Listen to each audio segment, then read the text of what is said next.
what's nice for me is that my voice teacher was German, so at least I know a few phrases in German. In French, I was starting from ground negative everything. And I want to, even if I just get to the front flexions, get to a relaxed mouth, dropping the tongue.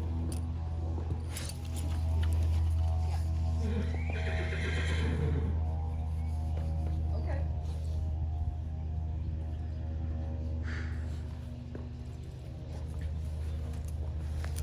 Because like I said this morning, Jay, sit. it's hard to have a conversation with a being that doesn't stop talking. And for me, when they have a good session of the jaw, they're saying, mm-hmm, mm-hmm. You can have a conversation with someone that says, mm-hmm, but not one, it's hard to have one with someone who's saying, can't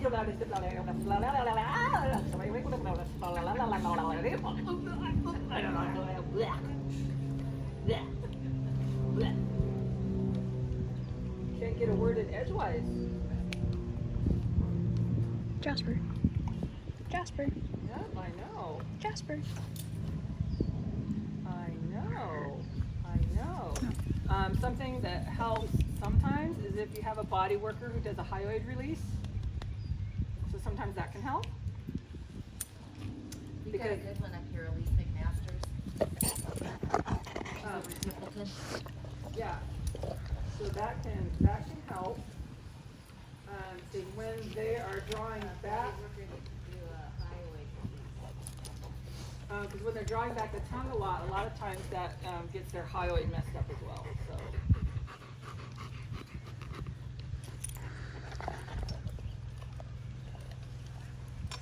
When did you have your mic on? I'll turn it the other way. Look, it's on now. Good. That's okay.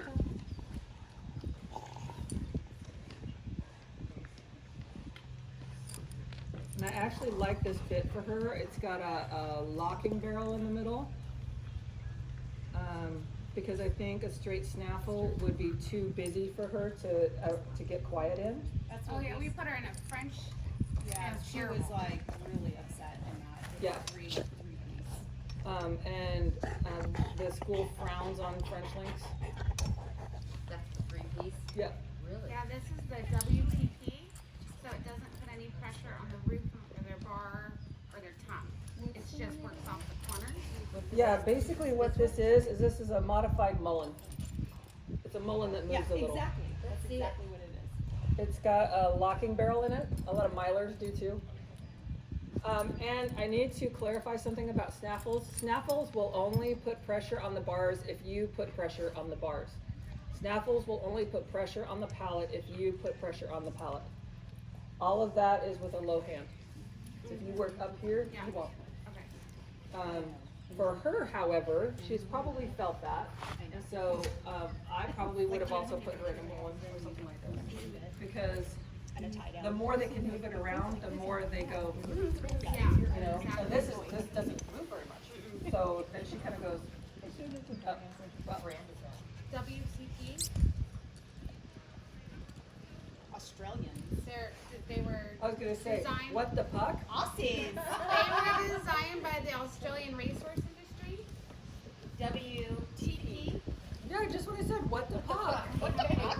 I can remember that. About the only place Yeah, you Myler's- can find them is on eBay. The Myler makes this the same bit with a locking barrel. So I Is think- that one legal with FBI? Because Yes. WTP's fighting FBI right now about this one. Yeah. Oh no, the locking barrel ones on the Myler. I've got two of them. I've shown them. Yeah, they don't care. And so this is like a horse with a So yeah, I would just get the same thing from Myler. There. This is just a full cheek stuff. Yeah, so you fit with the Myler bit company. You pick the cheek piece, you pick the mouthpiece, and it's just you see it as 3-piece, and the barrel in the middle locks it from moving. So when what you're looking for is a locking Jasper. barrel mouthpiece. Yes. Well, I don't know what it's called, but I would say the barrel serves to lock the bit in place. So if you go to any tack shop and they have a miler with a barrel, move it, and it'll only move that much. Lisa, Yes, I love you too. have a full cheek like that in a monitor. I can show it to you at some point. And it locks. It just has a centerpiece and it only has so much movement. Yeah, and it locks in place. Do you wanna lengthen those, or if you get on, I can adjust them for you.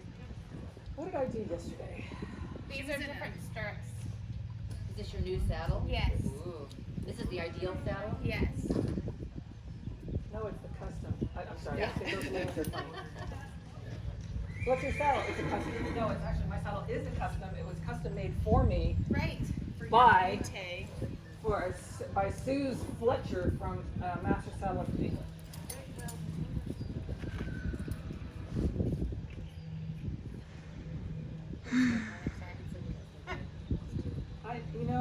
I have to say about things like this, hashtag first world problems.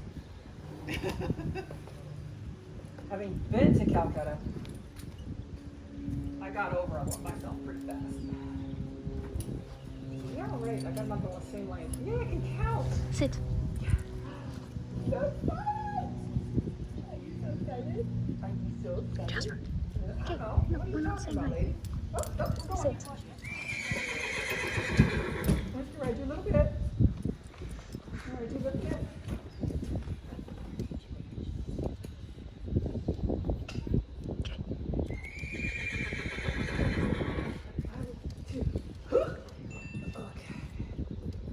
Oh, that was good.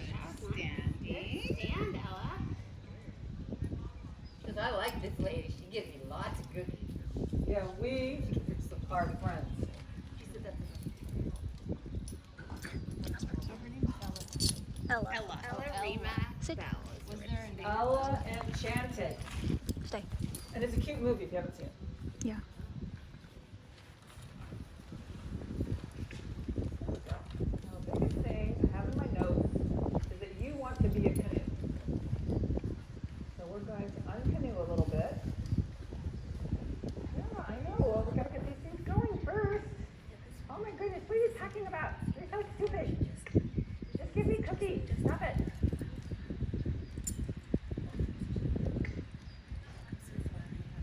There we go. Hit it in the wall. No, no. There we go. So it's like this. Yep, That's it. Oh, I know. You have no idea we're going forward there. With a flexion. What the crap? This is dumb. Relaxing. You just don't know it yet.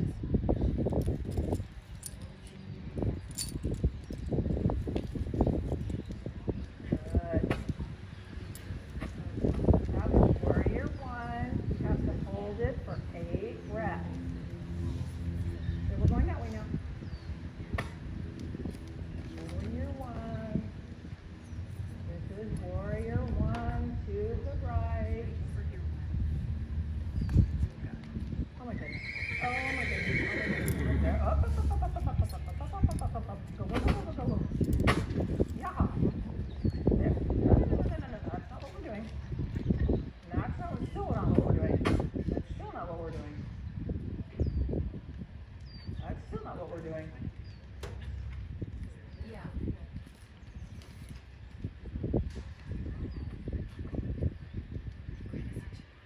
You get to stay there. Oh, that was so hard. You had to constipate on that one. Oh, take a walk.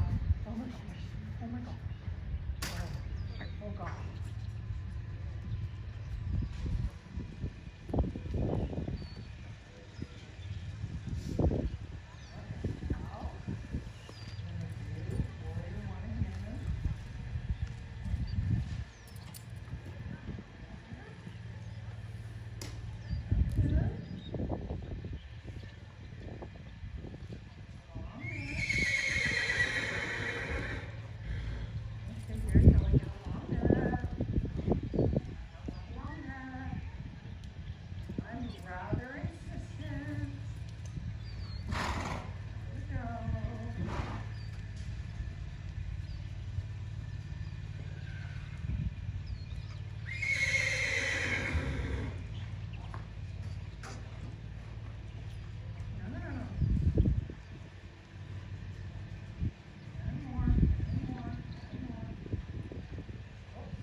This way.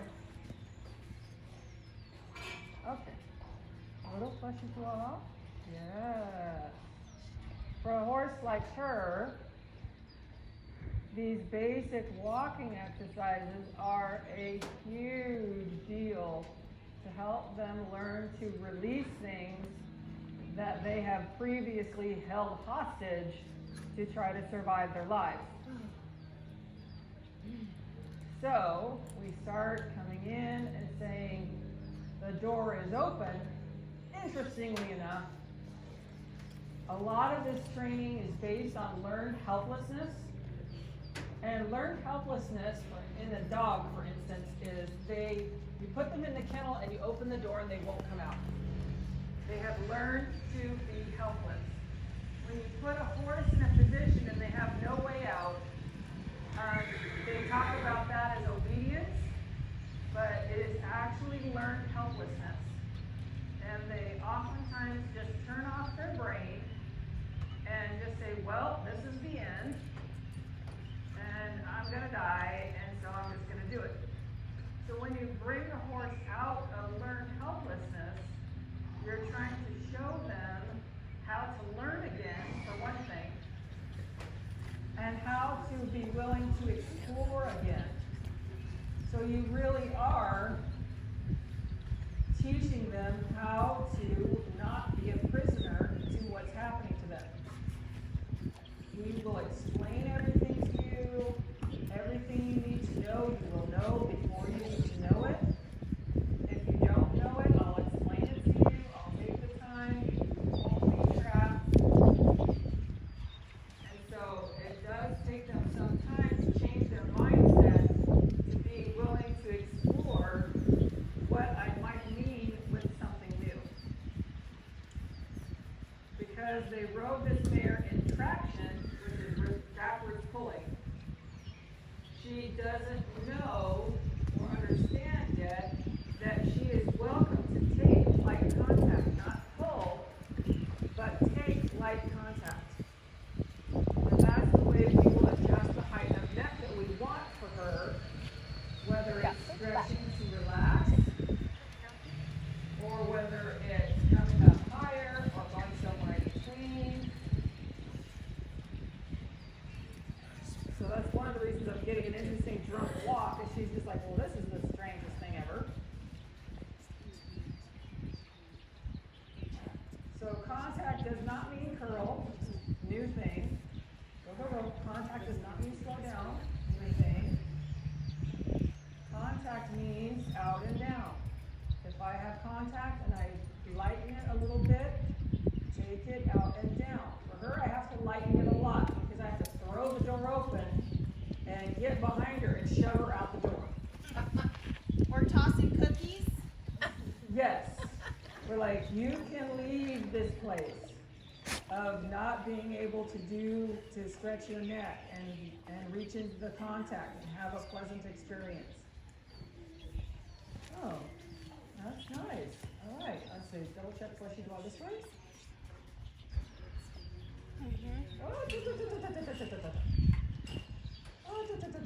Yes. Oh, I know. This can't be right.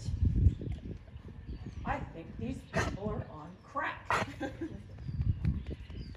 Why would you flex me this way and have me walk straight? Yeah, and then you can take. You can actually take it. I promise. Yeah. Lie down. Down. Yeah. Okay. I'm gonna do that again. No, you don't. Pretty sure I got it. And it's interesting because I pick up the contact and immediately her balance shifts and she starts to contract everything. So it's unfortunate that horsemanship today has reduced itself to pushing, pulling, or kicking, pulling, or whacking, pulling, because it only gets you a certain level of results, And that surrenders, which I am not willing to do, it literally surrenders 500 years of artistry and literature and science saying that is not a good idea. Everybody agrees except for the last 50 years. The last 50 years disagrees with the last 500. I'm going with the last 500.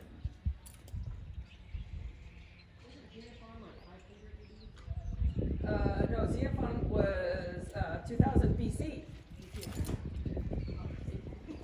Yeah, and Xenophon didn't show much in the way of technique. He just said, you know what, don't be a jerk. That's fair. So he was the first voice, maybe it was 500 BC. But yeah, he was the first voice to say, you know, treat horses kindly. They're sentient beings. Because they were used very much as equipment. And so he was kind of the first voice to say, no. And then following that, in case you wanted a history lesson while I'm doing walk work, there was the dark period. And the next guy was Dom Duarte of Portugal. He wrote a piece. After that, the Italians got all interested in everything Greek. They went crazy over it, and so they started, Xenophon. So they started working on academic equitation. So everybody in Europe was going to Italy. And this was 1450 to about 1550. The problem is the Italians were getting the movements and the schooling, but they were using things like tying a cat to a horse to make it go forward. Red hot pokers to make a horse do things. So, I mean, they were absolutely bloody brutal.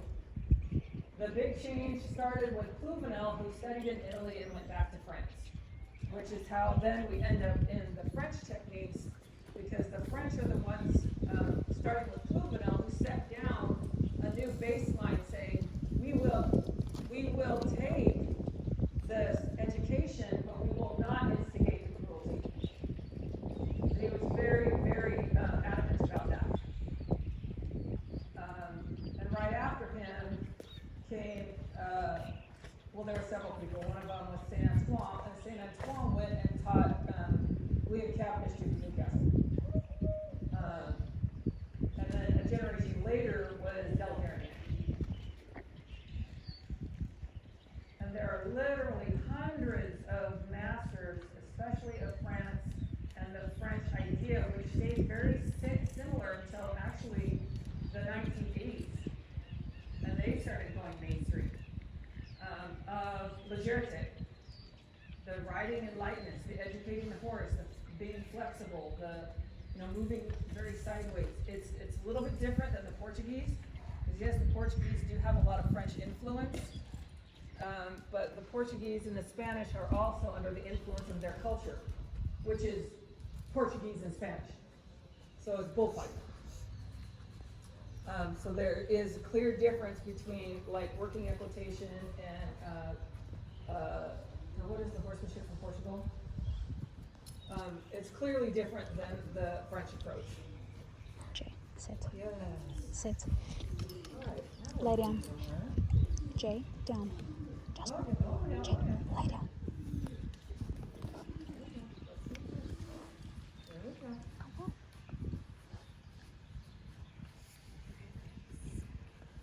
And there are Frenchmen who you watch them work, and if you're familiar with the French body of literature, you're like, I have no idea what you're doing. And that's more of a private conversation if you're curious. Because it was like, well, I studied with Francois so-and-so, and then I go and watch videos of Francois so-and-so, and I'm like, he doesn't match anything in the literature. Because there is a body of literature and a belief system in the French tradition that is pretty solid. Mr. Carl, who founded the school of Legerete, Jay, down. what he's done quite masterfully Stay. is like the best of the best,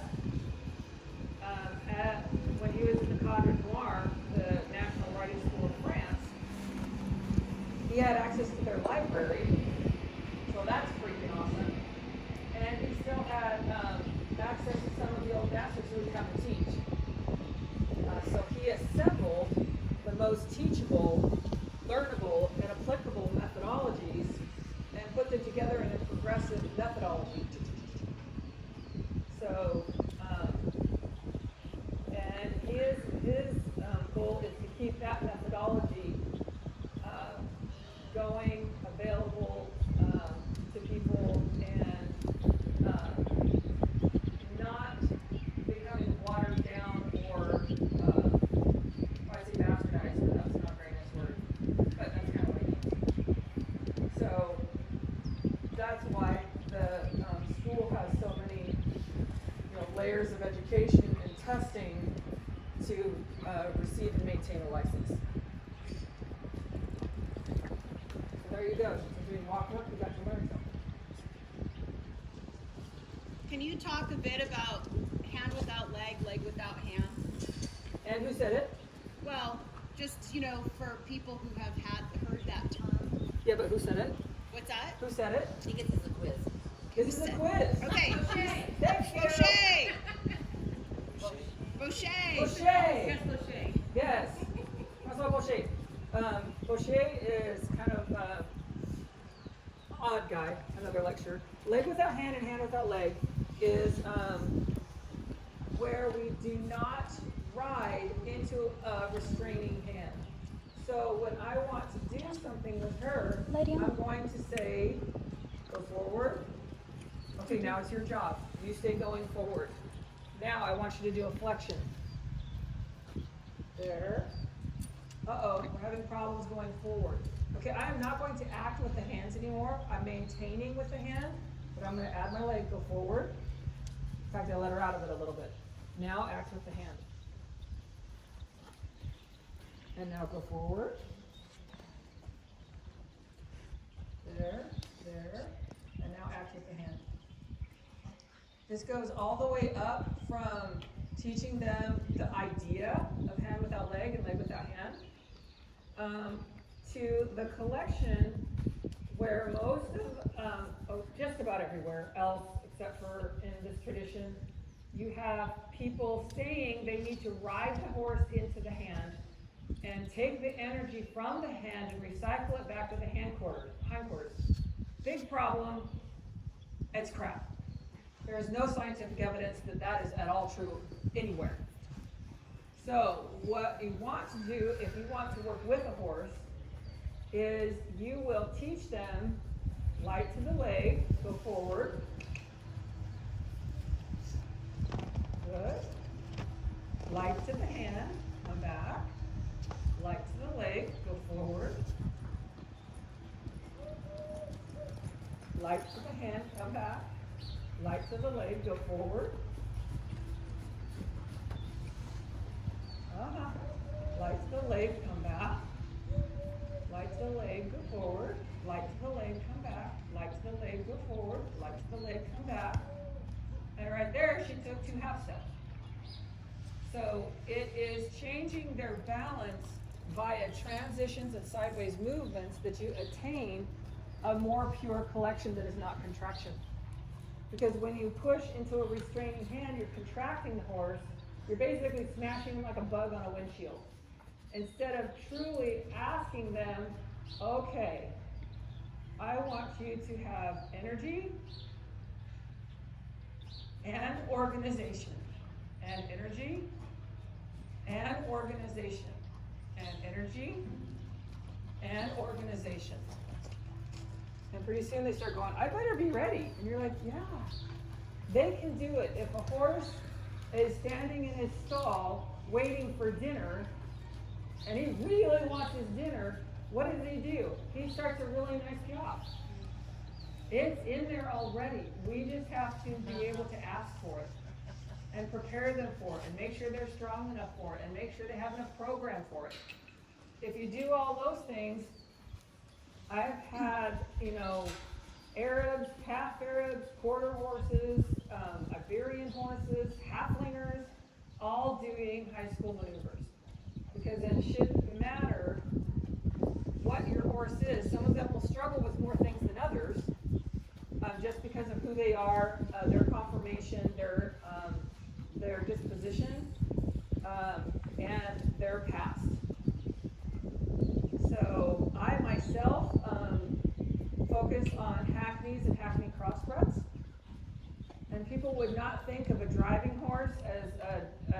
dressage mount, but they're critically endangered, which is why I'm involved in them. They're wonderful horses,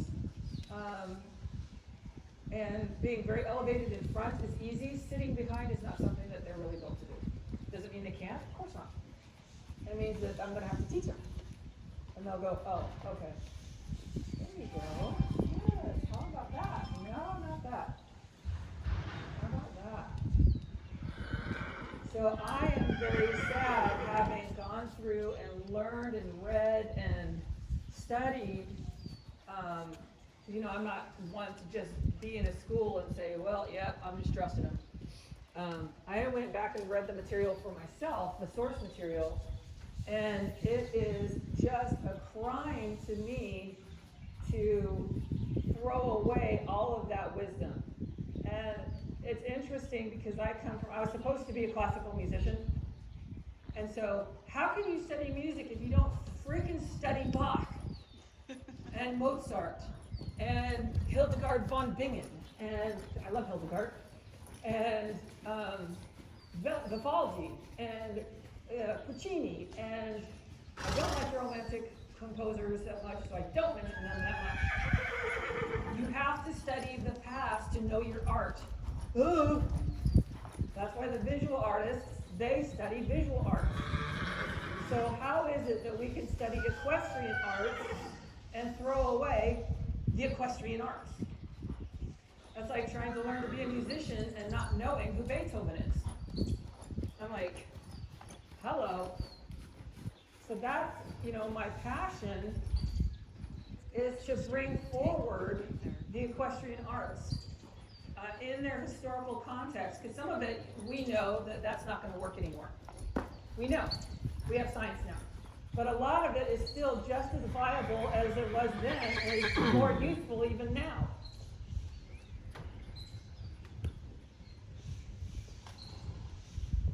Okay, come on. Come on. Yeah, I know. Stop. And here we go.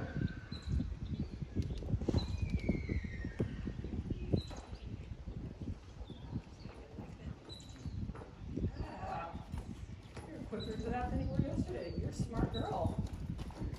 Longer back. Yeah, don't go, please. Don't go. There you go. Only when she curls her mouth opens, when she softens and lengthens, And I was probably voted most likely to not succeed in the École de Legerete because I came from a Western background. I showed up with a $300 saddle, jeans, cowboy boots, and an Arab that reverses his neck almost constantly. And guess what? I was the first one to get licensed. And I came from a world where your horse should know how to do anything. As a kid, the biggest thing was I had gone and I'd studied cutting, reining, cow horsing, AQHA, APHA, PTHA, AHA, NRHA, NSBA, USDF, all of it. Carriage driving. And one year I was showing, I had 17 memberships and I showed at 31 shows. Every year I had between 15 and 17 memberships I had to renew. And I kept looking and I kept looking and I was not finding a system of knowledge, deep knowledge to help with horses. I found a system to get horses to stop and turn around. Well, okay, I can teach a horse to stop and turn around. But that's not a system, that's an activity. And then I went through a system, teach a horse how to be a carriage driving horse. Again, it's not a system, it's an activity. Western pleasure, hunter under saddle, breed show trail, breed show horsemanship, showmanship, everything. Western riding, working cow horse.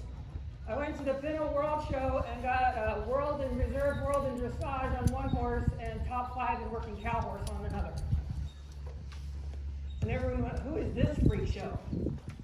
And I was like, I'm looking, guys, I'm looking. Now I realize that there is a program that can educate your horse, and you can go do the activities for what they are, which is an activity. Go, drive your horse, go do this, go do that. Don't do it like they do it, because that's gross. But do it with your horse being beautiful and lovely and relaxed and happy and balanced. Then we've got something to celebrate. Put a turnaround in there. Because I'm here to celebrate horses. And if I don't celebrate the people who have the horses, I don't celebrate the horses very well. Which is why I'm not a jerk. Because some clinicians are just jerks, because they're all about the horses only. And I'm like, you know what? You gotta love the people. You love the horse through the people.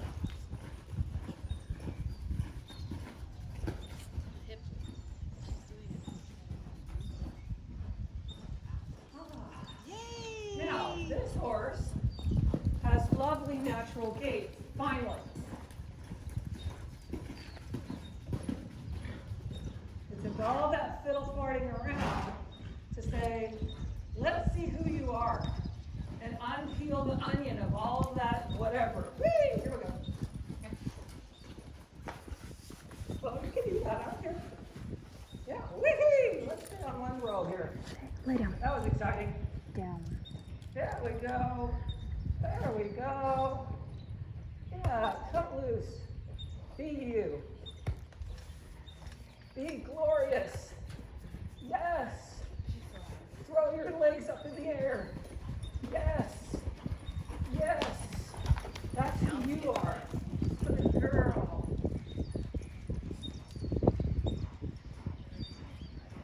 And this side. Oh, back to this side.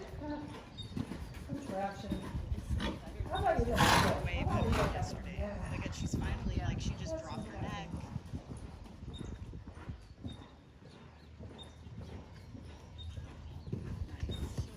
I gotta get a little drunk, so she feels like she can get a little drunk. La, la, la, la. La, la, la. There we go. Oh, yeah, don't do that again. Yeah, oh, that was no big deal. That's good. Yeah, I picked up the contact. Oh my goodness. Nice down here. Oh my goodness. Oh my goodness. So why did you do that? It's just contact. It's just contact. Oh, you idea it was so big deal. It is not so big deal. We have to go now, though. Oh, we do have to go now. We do have to go now. Oh, okay. Yes, we do have to go now. Jay, lay down.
fine a little shoulder in at the counter there? Well, I think she gets a little bit too tight. And so the easier thing to do is flexion inside, flexion outside, Okay. just to release some tension. Okay. And I was doing baby flexion inside. Basically what I was wanting is this effect right here. Got it. Was just baby flexion, how about a little letting go? Okay.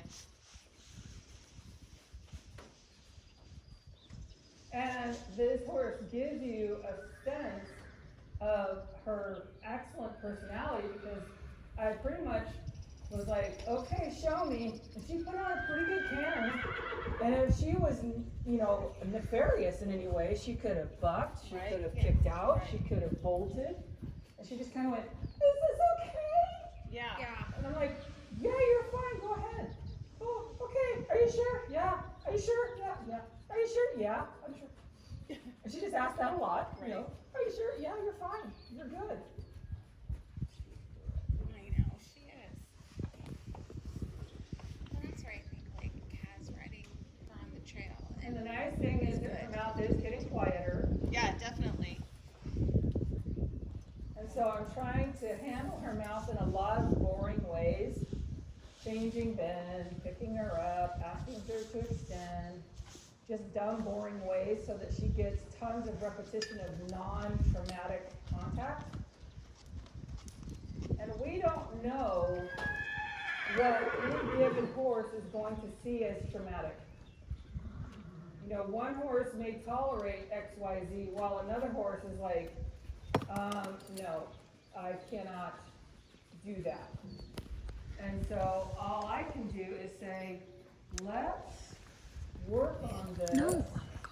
And take away all those traumatic ideas where you think the contact thing is so boring, long neck. Do you think once you kind of get them through releasing the trauma, then we can just, like, they hit a point where they're like, oh, okay, we're putting that in the closet, and you can just move forward? They, like us, because we both have an amygdala. I was doing brain studies because, yeah, I'm that much of a dork. I can admit it. Mammalian brain studies. Yes!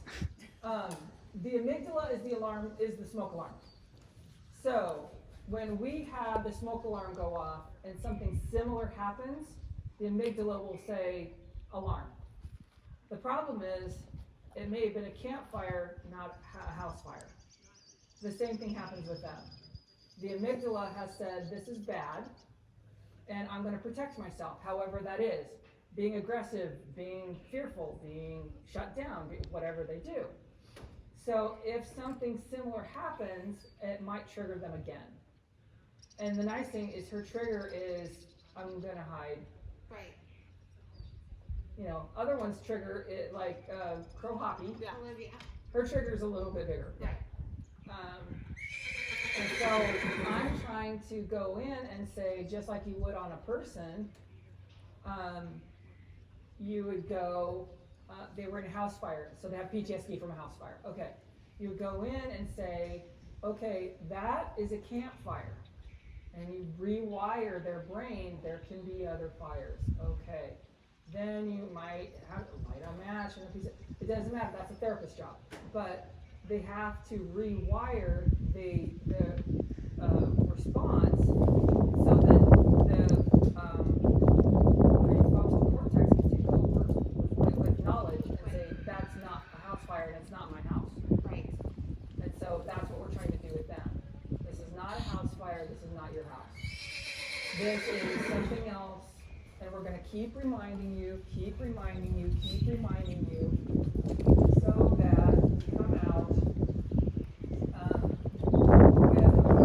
a frame of mind. I would say 85 to 90% goes away. And even when they're triggered, it gets way lower. Right. Way lower. I talk about Cougar a lot because he's been quite the deal for me. He would get triggered. I was walking like this, he would try to get her pull. And I had to find a fence to stop. So he was triggered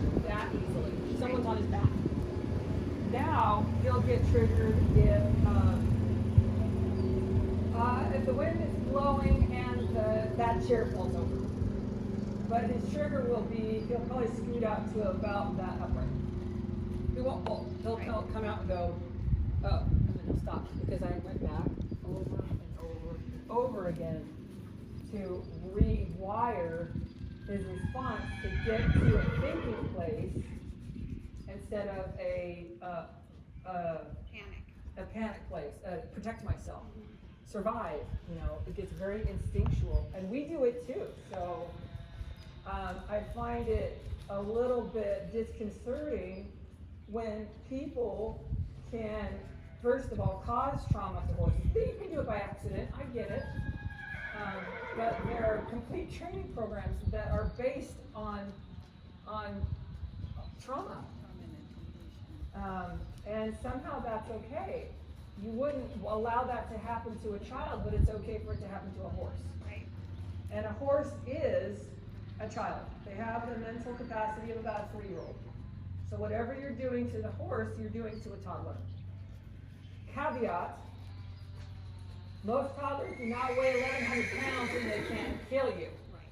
And so yes, sometimes we have to be more firm and say that absolutely not that. I will give you a lot of leeway, but not that, because I can't get hurt. Right. I haven't had one, no, I have had a couple. But I just said, you know, this horse is not safe, period. You know, they kick a hole through my barn because I touched their hindquarters with a string after 30 days. I'm like, you know, this is not safe. Right. But that's only out of 30 plus years, that's like 4 horses. So that's a pretty dang small percentage. So most of them can be rehabbed if we just do our job and we have a really good program to push out the trauma with a good program. It's just like you get in a bad car wreck, you have PTSD, you find a really good therapist, and in some amount of months, you feel much better because they have the tools for you. Right. To say, okay, we're going to, whatever methodology they use. And so, but if you just go and talk to somebody, that might help some, but the program really does make a difference. They have a really good program, they know how to incorporate it, they know how to apply it, and so you receive really excellent results. And that's what I am so committed to. It is a really good program with excellent results, so that all of these horses have a chance to be worth celebrating, instead of worth, trying not to die. Right. I don't want to celebrate this So horse. once we kind of get her through, I guess, the PTSD, Yes. then, because she does have some upper level training hidden in there, Yes. will that come out Yes. Yes. non-stressed? You'll have to, for instance, like when you come back to Piaffe, Right. they can be on the shoulder and stomping. Well, you're going to have to it's corrective, and you're going to have to come at it different ways. So instead of doing forward, backward spanking Piaffe, you might have to do like pillar work instead. Right. Like think of a really different way of teaching Piaffe or reviewing Piaffe. Same with changes, because usually changes come with bolting. Right. And so you will do the work we do in the school with walk, change, counter, and the canter work has to be so boring. Counter canter with the haunches in line, with the haunches out, all of this stuff. You replace it with program. Okay. You replace it with positive program. And then you come back to it and they go, oh damn, this is way easier. I like this. Instead of, and you're going, wow, okay, that's super interesting. So, once you kind of clear that out, push out the bad ideas, replace them with good ideas, you will have tools to deal with all of it. So, all the education is still there. You just have to change her ideas concerning it. Because a Piaffe, when they're on their shoulders and their mouth is gaping open and they're freaking out, it's ugly. Oh yeah, like you were riding her, we were trying her out, and she literally sat down, kind of did this little rear in the front end, Almost like a took her Levant, and front then leg just and went wham! Like, I don't know what to do, Yeah. you know? And Katrina was like, here's some rein. Go Just forward. Just go. Yeah. And she took this big Pause. and then, oh, And so this type of work looks really unimpressive, but when you go 3 weeks, 6 weeks, 8 weeks, 10 weeks down the road, it starts looking pretty shiny. I don't know, I think it's pretty impressive. Yeah. It's just the change 2 days. Catch. Because without the relaxation, it's like if you've been a jock, like I was a gymnast as a kid, you realize that you have to activate certain muscle groups while you release other muscle groups, or else you can't do it. You can't do a certain leap, you can't do a certain flip unless you release some muscle groups in coordination with contracting other muscle groups. And all they do is contract all the muscle groups. Right. And they go. right. And last time I checked, constipated is not a really good athletic position, where everything is like. No. Yeah, bear down. I had a baby once. It was great, but that's not an athletic position. It's just not. And people say things like, well, we need their backup. That's the constipated position. Right. Their back needs to function and be relaxed. They don't need to contract their abs all the time. There's 2 times they really need to contract their abs. Yaw and caterpillar. Right. Other than that, they need their back to work and swing and do what it's supposed to do, not be locked in some position. Right. And their neck needs to go down and up and side to side because that's 1/9 of their weight. We can do a lot with 1/9 of their weight. Down. Whether we need them more forward, whether we need them more up, whether we need them more over this shoulder, more over that shoulder. If they can't undulate and work this is going to be locked. Unless they're a freak show and cost 6 figures as a yearling. Right. Then you can do anything you want to them, and they'll still look like, $1 million. But that wasn't the point of dressage anyway. Right. No, it was to help the average horse. It was to help the horse that was in the barn. Right. And yes, they did, even the Duke of Cavendish imported Iberian horses, but even they were probably not as talented as what we're breeding now. And it was, how can we make this horse well-schooled, presentable to royalty, beautiful, artistic? Well, that was like Boucher's whole thing. Like, Oh, duh, can I yeah. take the crappiest horses that nobody else wants anymore Yes. and do some cool shit with them? Yes, and his first method was quite forceful. Yeah. We know this. Yeah. The second method, you can only read through his students. Like Herbrecht and Rob. Of course, none of Rob's have been translated, but you could. And there are several others that were students of his. Lot was a very faithful student of his. And you can learn about his second method through his students because he was never allowed because of copyright with his first method. They wouldn't let him write his second method.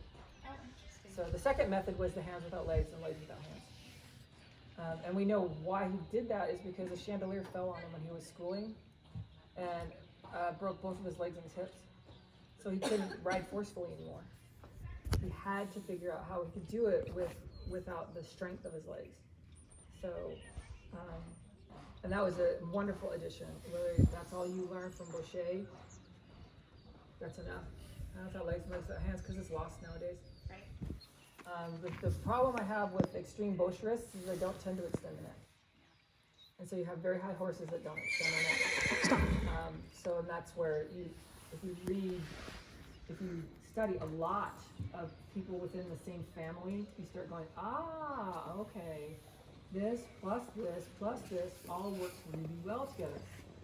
Probably because one of them emphasized it more than the other. They probably all practiced very much the same. So even in the 1930s, 40s, and 50s, all of the military riders could ride each other's horses and get along with them just fine. So it only started separating out much more recently, which is too bad. Right. So, because I'm not throwing away that much wisdom. Are you kidding me? Right. Because we've got these really cool horses that they didn't even have, I mean, Bob was more exposed to Arabs because he was in Africa, but they didn't have a lot of these cool horses that we can mess with now. So Well, that's just sad how many her. She was like being kind of thrown away. yeah, You know what I mean? Because Yeah. they just didn't know what to do. Jean Bett, I got her so trained. She's off her jump. There she goes. Yeah. You just went like this, and she did it. I know. I've got her so broke now. Good job. He's like, You want a tip for that? yeah, exactly. I get extra pay because I taught her to jump it on one foot only when she wants to. You did super good. You did super good. You're gonna be so fun and beautiful. Did you already write it? So fun and beautiful. I'm glad I rode you. You were a little bit off, so I'm glad I rode you. Yeah, totally. Well, I can tell when I'm packing her up. She was just a little bit. Anxious. This year, just Uh-oh. Hurry. Uh-oh. What's happening? I'm like, oh, you're good. You're good. You're good. it's 2020. You're good. You're good.